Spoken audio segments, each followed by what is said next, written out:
Okay, let's dive right into this. You've likely read through a lot of ancient texts, or at least heard the epic stories of great historical heroes. But today, we're looking at something completely unique. We are decoding what is often called the Hall of Faith. That's Hebrews chapter 11. We're going to explore exactly why this single passage is widely considered the most important chapter in the entire Bible. To really understand its weight, we have to ask ourselves, why is this one chapter considered the absolute heartbeat of the Christian life? I mean, think about it. Without the deep truths found right here in this chapter, religion is essentially reduced to just a list of empty, exhausting rules. But with these truths, ordinary people become literally unstoppable forces. This text doesn't just tell people what to do. It reveals how to actually access an invisible, world-changing power. All right, kicking things off with Section 1, Defining True Biblical Faith. Right out of the gates, the writer doesn't just offer a suggestion, they give us a definitive statement. Faith is confidence in what we hope for and assurance about what we do not see. Now, what's really interesting here is the specific use of the words confidence and assurance. You see, this isn't just wishful thinking. It's not a vague hope that things will magically work out. The text frames faith as the radical ability to treat future promises as present realities. Let's compare this for a second. The common secular view of faith is basically closing your eyes, crossing your fingers, and just hoping for the best. It's like waiting for a winning lottery ticket, right? It's totally blind. But the Hebrews 11 view argues the exact opposite. It is a solid, active knowing. It's looking directly at God's promise and believing it is more real than the ground you're standing on. To prove this, the text points out that by faith, we understand God created the entire visible universe from absolutely nothing. And, well, the logic follows that if God can create a whole universe from nothing, he can certainly create a miracle when someone feels like they have nothing left. Moving right along to Section 2, the early faith pioneers.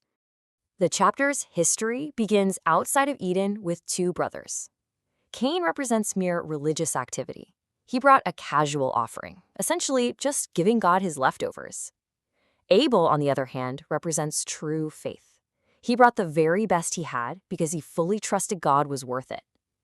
Cain and Abel show the reader that just going through the motions, it means absolutely nothing. Because of his genuine trust, Abel's true faith still echoes thousands of years after his death.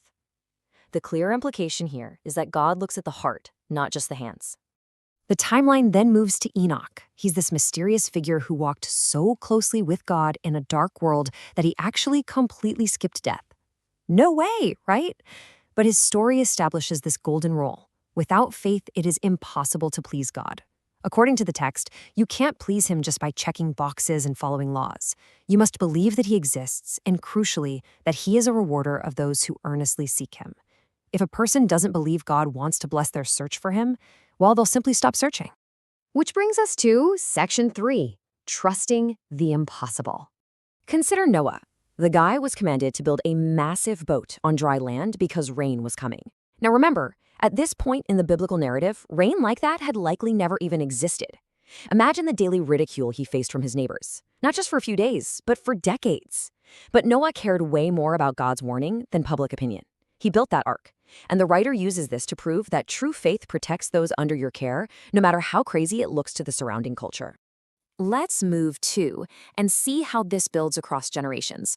Abraham is told to leave his wealthy, comfortable city and walk out into the desert without a map. He lives in tents.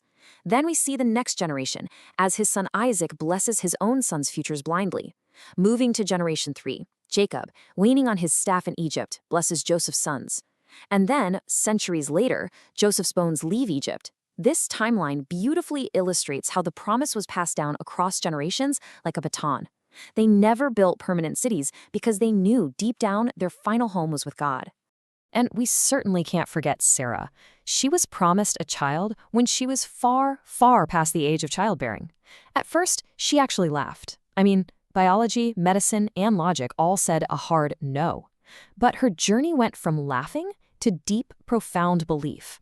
She stopped looking at her own limitations and started looking at God's character. She judged God to be completely reliable, proving that human logic simply yields when God makes a promise.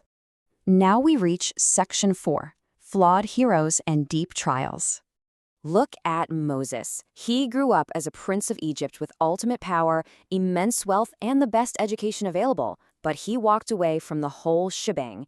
He chose to be mistreated along with the people of God rather than enjoy the fleeting pleasures of his position. He looked ahead to eternal rewards, and that specific perspective gave him the faith to eventually lead his people right through the parted waters of the Red Sea. So then, the Israelites reach the Promised Land, but they're blocked by the massive, walled city of Jericho. God gives Joshua this battle plan. March silently for 6 days. March 7 times on the 7th day. Then shout. That's it. No battering rams, no catapults. And this brilliantly illustrates what the text defines as faith. It's obeying God even when the details and the methods make absolutely no logical sense to our human minds. And sure enough, the walls collapsed. The writer then speeds things up, giving us a rapid-fire list of unlikely heroes. We've got Rahab, an outcast with a pretty messy past. Gideon, a coward hiding out in a wine press. Samson, who was incredibly physically strong, but let's be honest, morally weak. David, a deeply flawed shepherd turned king. This list is intentionally here to demonstrate that faith does not require a spotless past. The narrative shows God using broken vessels, requiring only a profound trust and a willingness to return to his mercy. Now, right here, the tone of the chapter changes drastically, bringing us to a pivotal duality. First, there is faith that delivers. The kind everyone wants. Conquering kingdoms, shutting lions' mouths, walking out of fiery furnaces completely unharmed. But then, the text highlights faith that endures. It describes believers who were tortured, imprisoned, stoned, and even sawed in two, yet absolutely refused to deny God. So the crucial point the author is making is this. Faith does not guarantee an easy life. Sometimes it delivers a person from the fire, and sometimes it walks with them straight through it. Speaking of those destitute, persecuted believers living in caves and holes in the ground, human society completely rejected them. But the chapter drops in this breathtaking parenthetical statement revealing God's incredibly high opinion of them. It says, "The world was not worthy of them." Think about that. The world thought they weren't good enough for society, but the text claims this corrupt planet wasn't good enough for their precious faith. And finally, we arrive at Section 5, Passing the Baton. As the chapter closes, it reveals a beautiful yet somewhat tragic mystery about all these heroes we've talked about. None of them received the ultimate promise in their lifetimes, not one. They were essentially running the first part of a massive relay race. They only had the shadow of the coming Messiah, not the actual substance. They trusted in a payment that hadn't yet been made. And the stunning conclusion here is that they cannot cross the finish line without us, without future generations. The writer of Hebrews wants us, the audience, to picture a massive stadium. The seats are completely filled with millions of people. Noah is there, Rahab is there, David is there. The text frames this as a great cloud of witnesses cheering on the reader to run their own race with endurance. They are essentially testifying that, hey, if faith worked in the lion's den and the fiery furnace back then, it can absolutely work in your life today. So, how does the text say we actually achieve this? By fixing our focus on Jesus, the pioneer and perfecter of faith. All these ancient stories we just went through, they were ultimately pointing forward to him. For the original readers, this was meant to perfectly remove the crushing pressure of human perfection. The message is that you don't have to be flawless. You just have to replace that pressure with the requirement of action and trust in the author of the story. Which leaves us with one final, incredibly provocative question. The author implies the Hall of Faith isn't full yet. It challenges you. Will you add your name to the list? Will you step out and anchor your life in these unshakable ancient promises rather than the fleeting security of the world? It's a compelling challenge to consider as you analyze how different worldview frameworks approach impossible obstacles. Thank you so much for joining me for this explainer. Keep learning, stay curious, and I'll catch you next time.